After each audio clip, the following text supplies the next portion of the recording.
አንዳንድ ቀን ግን ተነስቶ ቪዲዮ ለመስራት እንዴት ስንፍ እንደምል ይገርመኛል። ግን በቃ የቤተሰብ ቁጥር 47,000 እንደገባ ሳስታውስ እንዴት ጉልበት እንደሆነኝ አልገባችሁም። ሰላም እንዴት ናችሁ?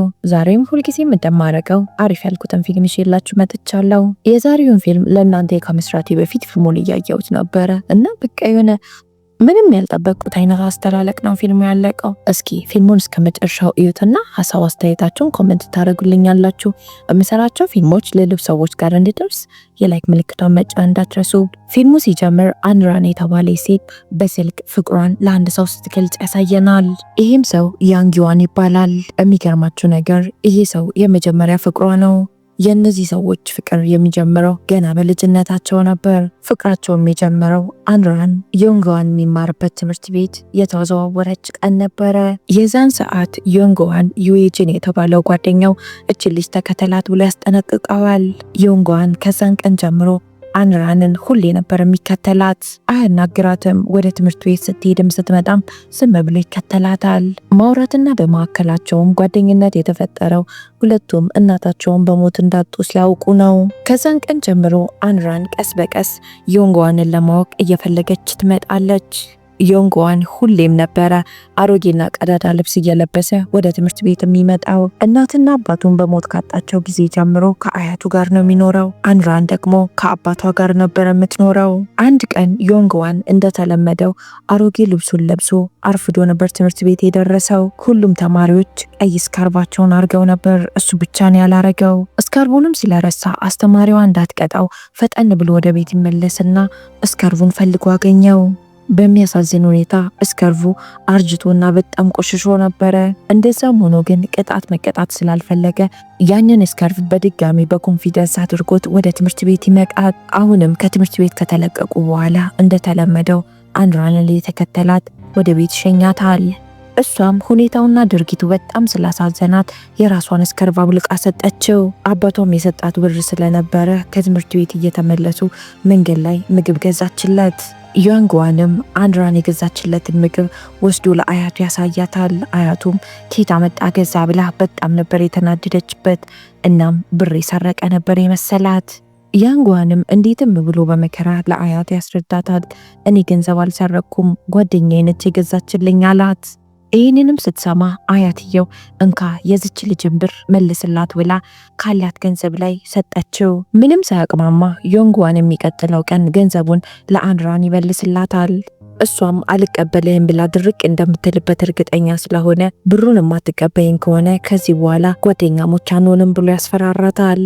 አንራንም እሱን ማጣት ስለማትፈልግ እሺ ብላ ገንዘቡን ተቀበለችው። ከዛን ቀን ጀምሮ ግንኙነታቸው በጣም የጠነከረ እየሆነ ይመጣል።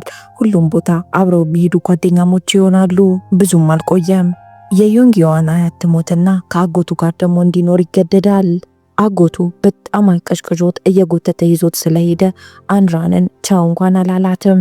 በሌላ በኩል አንራን ለረጅም ጊዜ ዮንግዋን ተመልሶ የሚመጣ እየመሰላት ስትጠብቀው ቆይታለች።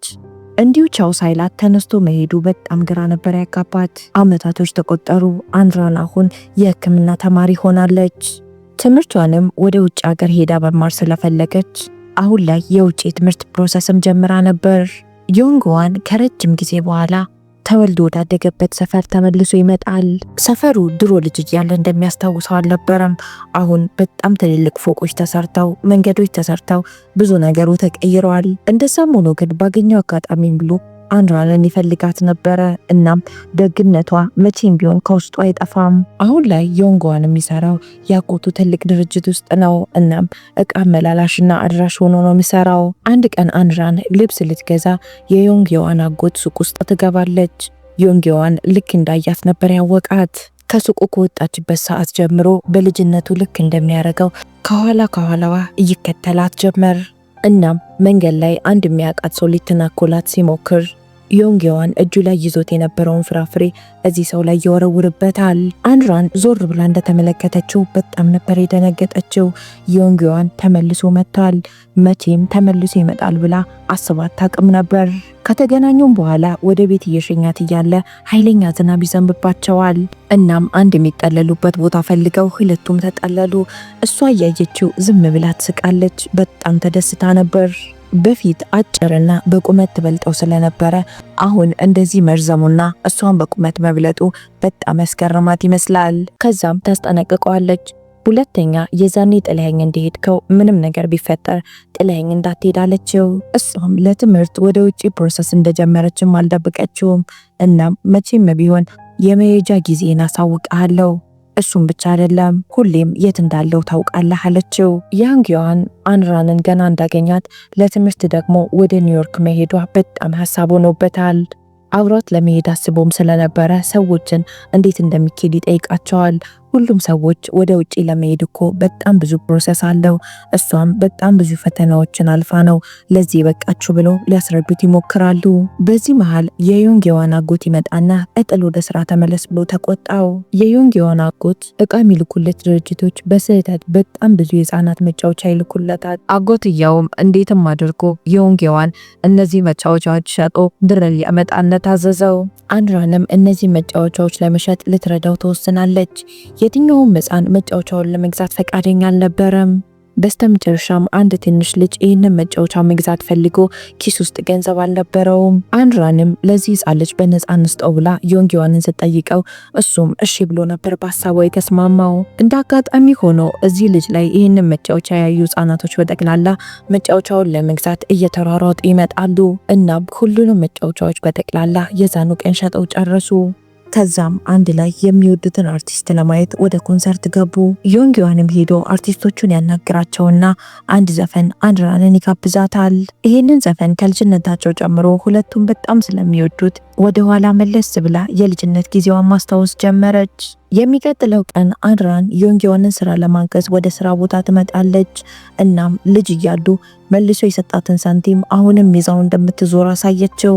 እናም በምንም አይነት ሁኔታ ብቸኝነት እንዳይሰማ እኔ ያለሁልህ ብላ ታጽናናዋለች። እሱም ከዚህ በላይ እንደሚወዳት ስሜቱን ደብቆ መዞር አልፈለገም።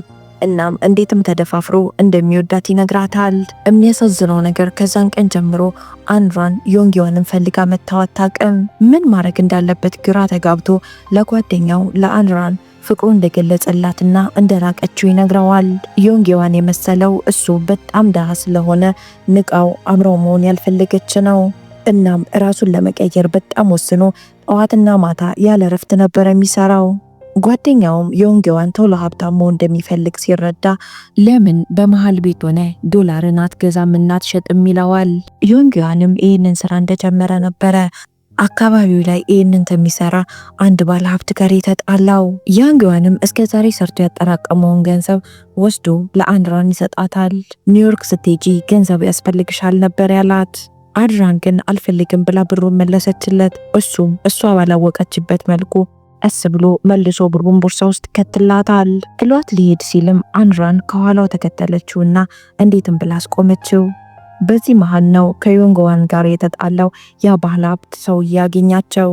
ድብድብ ይነሳና ዮንግዋን ዱላ አንስቶ ሁሉንም ይደበድባቸዋል። እነሱም ጠርሙስ ይዘው ስለነበረ የያዙትን ጠርሙስ ጭንቅላቱ ላይ ሰበሩት። ወደ ቤት ከገቡም በኋላ አንራን ቁስሉን ጠራርጋ ታሽግለታለች። ዮንግዋን ስላልተረዳት በጣም ተናዳለች። እሷም ትወዷለች። አውጥታ መናገር በጣም ከብዷት ነው እንጂ እንደ እውነቱ ከሆነ እሷ የምትፈልገው ገንዘብን አልነበረም። በስተመጨረሻም ከዚህ በላይ እንዲሰቃይ ስላልፈለገች እሷም እንደምትወደው ነገረችው። እናም ሁለቱም በጣም ተደስተው ያንን ቀን ለመጀመሪያ ጊዜ አንድ ላይ ያድራሉ።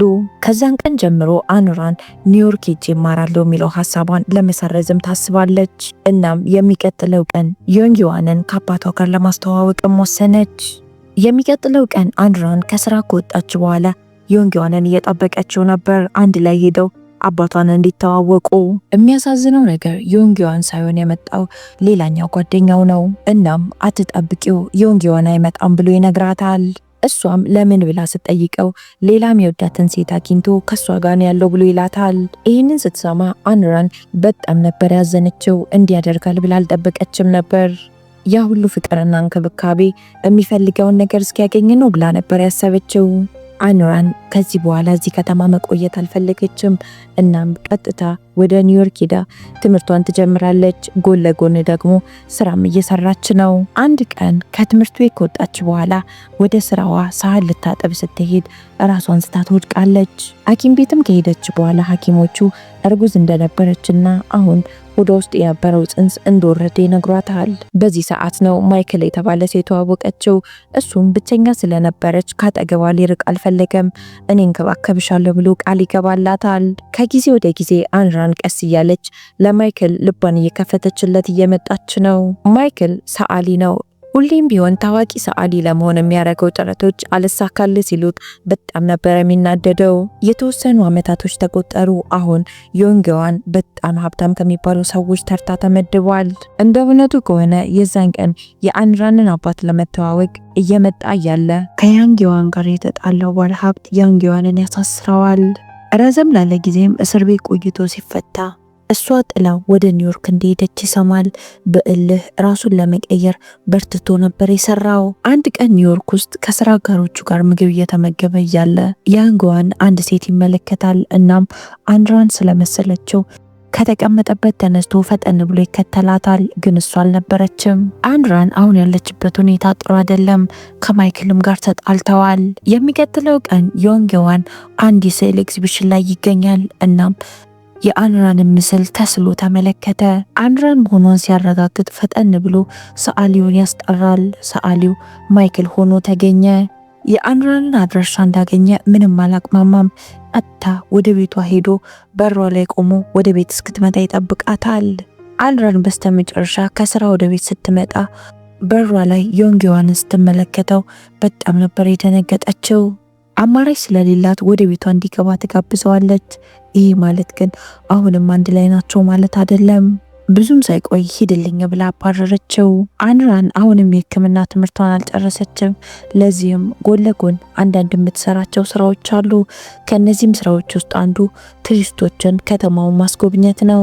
ያንግዋንም እሷ የምትሰራበትን ድርጅት ያናግርና እሷ እየዞረች ከተማውን እንድታሳየው ይቀጥራታል። ከመጀመሪያውኑ ዛሬ ከተማውን እየዞረች የምትውለው ከሱ ጋር እንደሆነ ብታውቅ እንደዚህ አታረግም ነበር። እያዞረች የቀራት ነገር የለም። ኒውዮርክን በደንብ ልታሳየው ትሞክራለች። አንራን ምንም የተለየ ፊት ልትሰጠው አልፈለገችም። ምክንያቱም አሁንም ቢሆን ቂም ይዛበት ነው ያለችው። በስተመጨረሻም አመሻሽ ላይ ያንግዋን አንራንን እንደሚወዳት ይነግራታል። እናም ከኔ ጋር ተመልሰን ወደ ቤጂንግ እንሂዳላት። አንራን አስረግጣ ነበር የነገረችው። ካንተ ጋር ወዴትም አልሄድም ትለዋለች። የሚቀጥለው ቀን አንራን ወደ አስጎብኚ ድርጅቱ ትሄድና ስራዋን መልቀቅ እንደምትፈልግ ተናገረች። አለቃዋም ስነስርዓትሽን ያዢ፣ እንደውም ያንግዋን ካንቺ ጋር እራት ለመብላት ፕሮግራም አዘጋጅቷል። እናም የላከልሽን ቀሚስ ለብሰሽ ወደ ፕሮግራሙ ሂጂ አላት። አንራንም አለቃዋ ስላስገደደቻትና አማራጭ ስለሌላት እሺ ብላ ትሄዳለች። የእራት ጥሪው ላይ ከሄደች በኋላ አንራን ረጅም ሰዓት ፊቷን አጥፍታና ተኮሳትራ ነው ቁጭ አለችው። አንራንም ተስፋ እንደማይቆርጥባት ስትረዳ በፊት የነበረን ፍቅር እኮ የህፃን ልጅ ፍቅር ነው እንጂ ቁም ነገር አልነበረውም ትለዋለች። እሱም ላንቺ ቀልድ ቢመስልም ለኔ ግን አልነበረም። ፍቅሬ ብቻ አይደለም አሁን የደረስኩበት ደረጃና አሁን ያለኝ ሀብት በጠቅላላ ያንቺ ነው ይላታል። አንራን ተግባር የሌለው ዝም ብሎ ቃል ነበር የሰለቻት። በዚህም ተናዳ ተነስታ ጥላው ትወጣለች። ያንግዋንም ልክ እንደ በፊቱ ከኋላ ይከተላታል። እናም እንዲሁ በቀላሉ አሁንም በድጋሚ ከእጁ እንድታመልጡ አልፈለገም። እሷም የኔና ያንተ ፍቅር እኮ ካበቃ በጣም ቆይቷል፣ በጣም ስፈልግ ጥላዬን ጠፍተ ነበር አለችው። እሱም አዎ ጥፋተኛ ነኝ፣ በተከታታይ ጥዬሽ ጠፍቻለሁ፣ አሁን ግን ልተውሽ አልፈልግም አላት። እናም የትም ጉድጓድ ብትገቢ ተከትዬሽ አብሬ እገባለሁ ሲላት አላስቻላትም። ተነስታ ሮጣ አቀፈችው። እናም በመካከላቸው እርቅ አወረዱ። ደስታቸው ግን ረጅም ጊዜ ሊቆይ አልቻለም። ማይክል ከበፊት ፍቅረኛዋ ጋር ልትመለስ እንደሆነ ሲሰማ ተመልሶ አበባ ይዞላት ይመጣል። ቤቷ ውስጥም ሌላ ወንድ ሲመለከት በጣም ተናዶ ከቤት ይወጣና የመኪና አደጋ ይጋጠመዋል። በአደጋው ምክንያት መራመድ ያቅተዋል። አንራንም ያኔ ሰው በሚያስፈልጋት ሰዓት አጠገቧ ስለነበረ አሁን ልትተው አቅም አጣች። እናም ከማይክል አጠገብ መሆንን ነበር የመረጠችው። ያንግዋን ምንም ያህል ደስተኛ ባይሆንም ምርጫዋን ለማክበር ብሎ እሷ ያለችውን እሺ ብሎ ይቀበላል።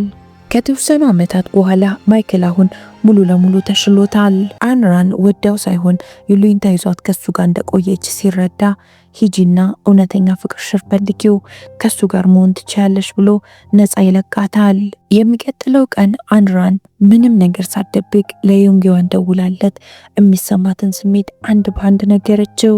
እናም አሁን እንቅፋት የሚሆንብን ነገር የለም፣ ከዚህ በኋላ አብረን መሆን እንችላለን ትለዋለች።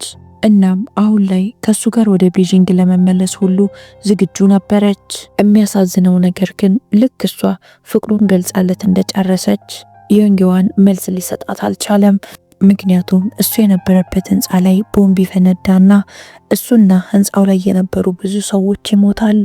በዛችው ቅስፈትና ደቂቃ ጆሮዋ እየሰማ የምትወደው ሰው ሞተባት። አንራን ያንግዋንን ካጣችው በኋላ እንዴትም ብላ የውሸት ደስተኛ ለመሆን እየሞከረች እንኳን ብቻዋን ለረጅም ጊዜ ኖረች። የዚህ ፊልም ታሪክ እዚህ ላይ ያበቃል። የሚሰማችሁን ስሜት ለመናገር ምን ያህል አርፍዳችሁ ታውቃላችሁ? ምንስ አጋጥሟችኋል? ኮሜንት ላይ ሀሳብ አስተያየታችሁን ጻፉልኝ። ፊልሙን ከወደዳችሁት ሁልጊዜ እንደምታደርጉት ላይክ፣ ሼር፣ ሰብስክራይብ ማድረግ እንዳይረሳ።